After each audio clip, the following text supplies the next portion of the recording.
Tough as Nails, episode 7.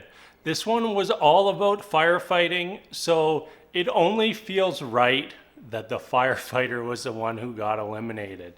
You know, Young has just been like hanging on all season long. We finally get to a challenge that should be totally in his wheelhouse.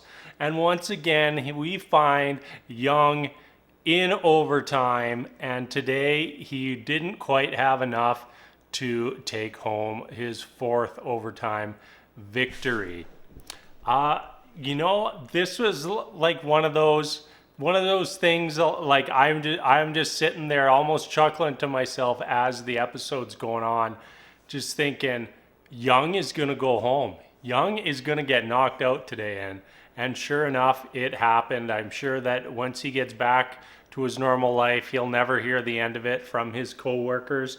But you have to give props to Young. He was very resilient throughout this competition. I don't think he was ever really the strongest competitor, but he found a way to dig himself out of his hole repeatedly and almost knocked out one of the strongest competitors in the competition today.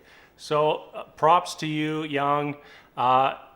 We loved having you on this season, and best of luck in the future. So let's get into our episode. Team challenge. We know Dirty Hands is ahead of Savage Crew 4-2. Savage Crew has to win the final 2 team challenges in order to tie up the team competition to have a shot at winning the team prize.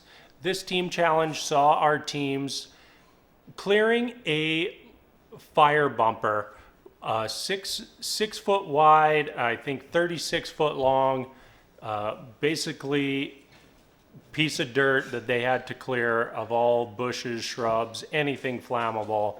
And once again, we saw Savage Crew pull it out and win. So now we're sitting at 4-3 in the team competition, which makes the final team competition next week very interesting. A lot riding on the line for both teams. Dirty Hands wins, they take home that $60,000. Savage Crew wins, and they will take it to a sudden death competition to determine which team takes home the $60,000. Our individual competition saw all of our competitors having to enter into a building with a simulated fire emergency and find a dummy to save. First off, got to say, Myles absolutely demolished this course today. Like, it just looked like he ran straight to the dummy and just zipped out. The way everything was edited, I really thought Danny was going to be at the bottom and we were going to end up with Danny and Murph going into overtime, and that would have been a little tragic because, one, Danny and Murph seem like they're become pretty close friends over the course of the show, and 2, Danny and Murph, in my opinion, are the 2 strongest competitors in the competition. But as we saw when the times were revealed, turns out Danny was actually pretty fast. So not sure how they managed to edit it to make him look so slow, but they did. Yeah, and then we kind of got going through all the times, and like we knew Murph was last because I don't know what happened there. He did not do well. You can't be good at everything. And today we found the challenge that Murph was not good at. He had an advantage even going into the challenge, and that didn't matter. He blew away that advantage and more to land himself in dead last by almost 10 minutes. And that's quite a feat when you think Myles finished everything in under 3 minutes. Linda, she was impressive. Callie as well.